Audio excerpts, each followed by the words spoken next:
بسم اللہ الرحمن الرحیم نحمدہ ونصلی ونسلم علی رسولہ الکریم اما بعد فَدَّرَأْتُم مشکلات صیغہ چل رہا ہے۔ اب یہ فا وہی مل گئی، اس کے ساتھ اصل میں ہے اِدَّرَأْتُم، تو یہ باب افاعل جو بعض صرفیوں کے ہاں تفاعل سے بنا ہے، بعض کہتے ہیں مستقل باب ہے افاعل، اثاقل، اثاقل یثاقل اثاقلا، ٹھیک ہے۔ تو ادار یدارو، اب یہاں پر دیکھیں ادارہ، اسی فعل ماضی سے صیغہ جمع مذکر اس بات ماضی معروف ہے ادارأتم، اور محموز اللام ہے، یہ کیا ہے؟ محموز اللام۔ تو فا اس کے شروع میں آ گئی، عاطفہ شاطفہ جو بھی ہے اس کے شروع میں آ گئی، اس نے حمزہ وصل کو گرا دیا تو ادارأتم سے فدارأتم ہو گیا۔ تو اشکال ایسے ہی پیدا ہوا، جیسے پیچھے میں نے 3 طریقے اس کے کتاب کے حوالے سے بیان کیے کہ فا عاطفہ وغیرہ اس طرح کے جب مل جاتے ہیں تو صیغہ کی بظاہر شکل و صورت تلفظ کے اعتبار سے اس طرح بن جاتی ہے جو بظاہر تشویش والی ہوتی ہے، باعث تشویش ہوتی ہے۔ تو فَإِذَا رَأْتُمْ اصل میں ہے، ٹھیک ہو گیا، صیغہ حال ہو گیا۔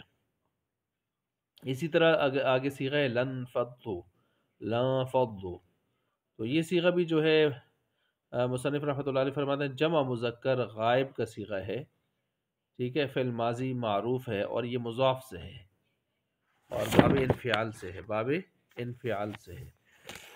انفضوا، تو انفضوا اس کے شروع میں لام تاکیدیہ مفتوحہ داخل ہو گیا تو حمزہ وصل گر گیا تو انفضوا، اور پھر جب گر گیا تو لا فضوا ہو گیا، ٹھیک ہے، لام تاکیدیہ ہے شروع میں، اصل میں ہے لَإِنْفَضُّوا، مضاف سے ہے، یہ فعل ماضی معروف جمع مذکر غائب، صیغہ جمع مذکر غائب۔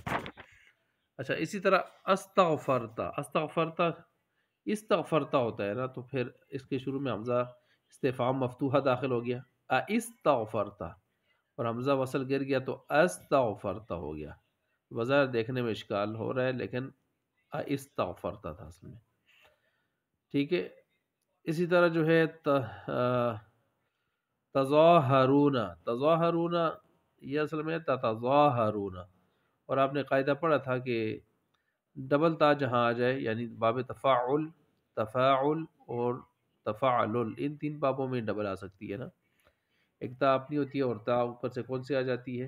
حاضر کی، تو ایک تا کو گرانا کیا ہے؟ جائز ہے۔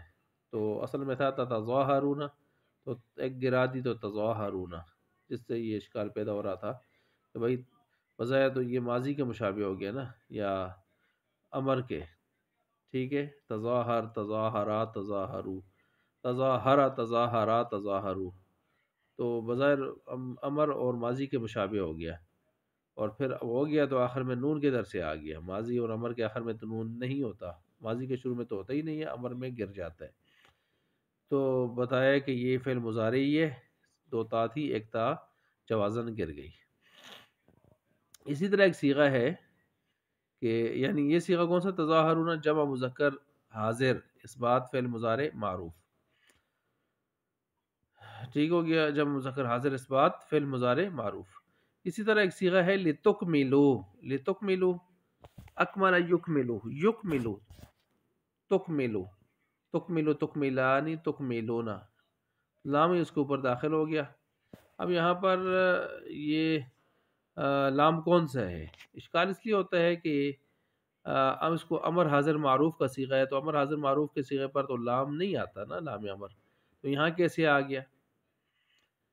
ٹھیک ہے، مثلا لتکملو، وہ لیکمل، لیکملیا، لیکملا، لیکملو، لتکمل، لتکملا، لیکملنا، تو اکمل، اکملا، اکملو یہ ہونا چاہیے نا، تو لتکمل، لتکملو کیسے ہو گیا؟ لام کیسے آ گیا اس کے اوپر؟ یہ تو 6 لاڈلے وہ صیغے امر کے جن کے اوپر الف لام امر نہیں آتا، صحیح ہو گیا، تو یہاں کیسے ہو گیا اس طرح؟ تو یہاں بتایا جا رہا ہے کہ یہ لام امر نہیں ہے بلکہ یہ لام کئے ہے۔ اچھا بھائی، یہاں مصنف رحمۃ اللہ علیہ نے اس کو لام جارہ لکھ دیا ہے، لام جارہ تو فعل پر کیسے داخل ہو سکتا ہے؟ لام جارہ نہیں لام کا ہے، ٹھیک ہے جی، یہ بھی یعنی آپ کتابت کی غلطی کہیں یا جیسے بھی کہیں، ٹھیک ہے۔ تو یہ چیز ہو گئی۔ اب طالب علم کو یہی اشکال ہوتا تھا کہ امر حاضر معروف پر لام امر کیسے آ گیا، تو یہ لام امر نہیں ہے، لام کئی ہے۔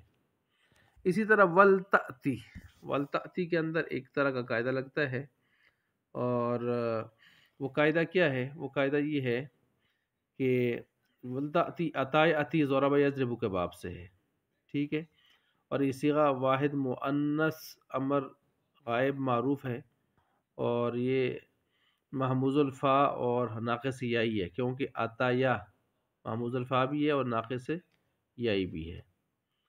تو اب مسئلہ یہ ہے کہ یہ تھا ول تأتی عطائے عطی ہے نا، ٹھیک ہو گیا، اور لام امر جب اس کو اوپر آیا تو کیا ہو گیا؟ لتأتی، یا آخر سے گر گئی جزم کی حالت میں، لتأتی ہو گیا، اور پھر اوپر آ گیا واو عطفہ، ولیتأتی ہو گیا، تو ولیتا، ولیتا یہ فاعلہ کا وزن بن گیا۔ یاد رکھیں فاعلہ، فاعلی، فاعلو، یا فیعہ، اس طرح کے جو لفظ ہے یہ جب آ جائے تو خواہ یہ ایک کلمہ میں بالاصالت کے طور پر ہو یا دو کلموں کو ملا کر یہ وزن بالعرض کے طور پر بنتا ہو، ٹھیک ہے، تو درمیان والا جو عین کلمہ ہے اس کو ساکن کرنا کیا ہو جاتا ہے؟ جائز ہو جاتا ہے، جائز ہو جاتا ہے۔ جیسے بالاصالت کی مثال آپ لے لیں کتیفن، کتیفن،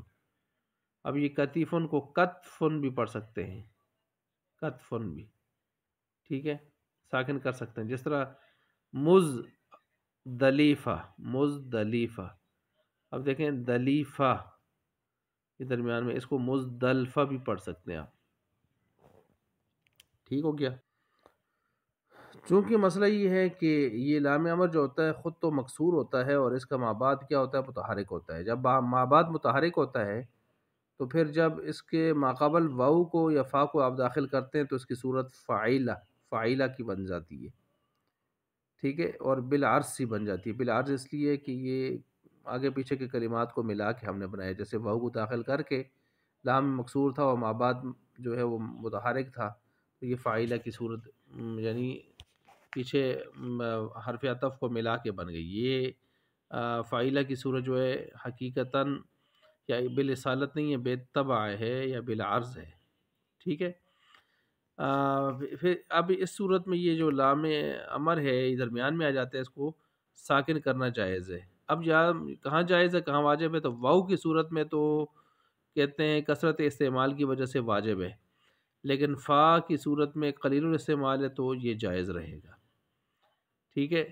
تو اب ولی تأتی کے بجائے آپ اس کو ول تأتی پڑھیں گے، آپ ول تأتی طائفتم جیسے قرآن میں بھی ہے، اور فل تأتی اگر فا داخل کی ہے تو پھر جائز ہے کہ آپ فل تأتی پڑھیں، اور فلی تأتی بھی پڑھ سکتے ہیں کیونکہ یہ قلیل الاستعمال ہے، اور جب چیز کثیر الاستعمال ہو واو کی صورت میں جیسے ہے تو وہ زیادہ خفت کا تقاضا کرتی ہے، تو صورت میں واجب کر دیتے ہیں ہم، ٹھیک ہے۔ آخر کے یا لام امر کے باعث کیا ہو گئی تھی؟ وہ تو گر گئی تھی نا، لتأتی تھا، اور پھر واو داخل ہو گیا ولی تأتی، اور پھر واو کی صورت میں کثیر الاستعمال ہونے کی صورت میں ول تأتی پڑھنا لازم واجب ہے، اور فا داخل ہوتی تو فل تأتی، فلی تأتی دونوں تو پڑھنا جائز تھا۔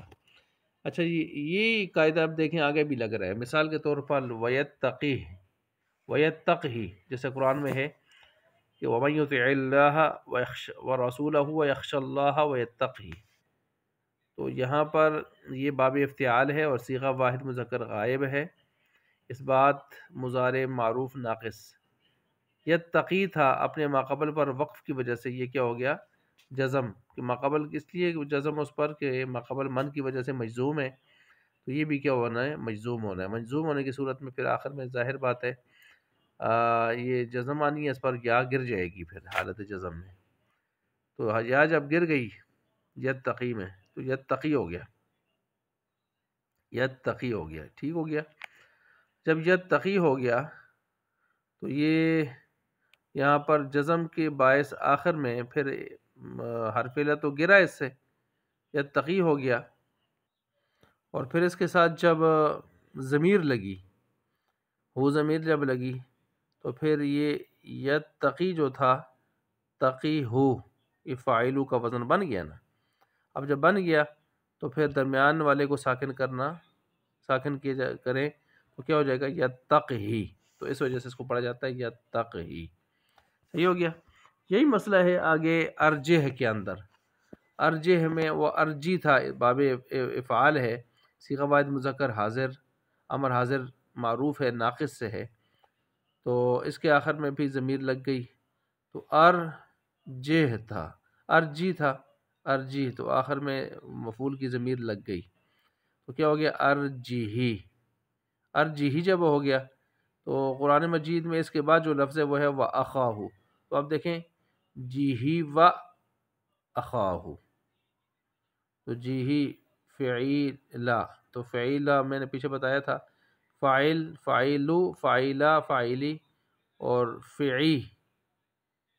فعیلا، تو ان وزنوں میں درمیان والے کو ساکن کرنا ہوتا ہے، جب ساکن کر سکتے ہیں، تو جب ساکن کریں گے تو پھر ایسی صورت میں یہ کیا بن جائے گا؟ ارجح، ارجح۔ تو عربوں کا قاعدہ ہے کہ اس وزن میں بھی جیسے فاعلہ کے وزن تھا، فعیلہ کے وزن میں بھی درمیان کو ساکن کر دیتے ہیں، اس لیے ہا کو ساکن کیا تو کیا ہو گیا؟ ارجح و اخاہ۔ اسی طرح عصو کو آپ لے لیں، یہ رمو کی طرح ہے، تو یہ بھی یہاں پر ایک قاعدہ ہے کہ واو غیر مدہ ہو، عصو میں واو غیر مدہ ہے، یعنی لین ہے نا، واو مقابل مفتوح ہے، واو مدہ ہوتا تو واو مقابل مضموم ہوتا، واو ساکن مقابل مضموم، تو واو غیر مدہ کا ادغام واو عطف میں ہو سکتا ہے، لہٰذا عصو و کانو تھا، تو اب پڑھنے میں عصو و کانو، عصو یوں محسوس ہوتا ہے جیسے اس کی اپنی واو کے اندر کیا ہو رہا ہے؟ شد آ رہی ہے، حالانکہ یہ واو عطف کے اندر اس کی اپنی واو مل رہی ہے، اور یہ عصو و کانو ہم پڑھ رہے ہیں۔ ٹھیک ہو گیا؟ تو یہاں تک یہ چیز ہو گئی۔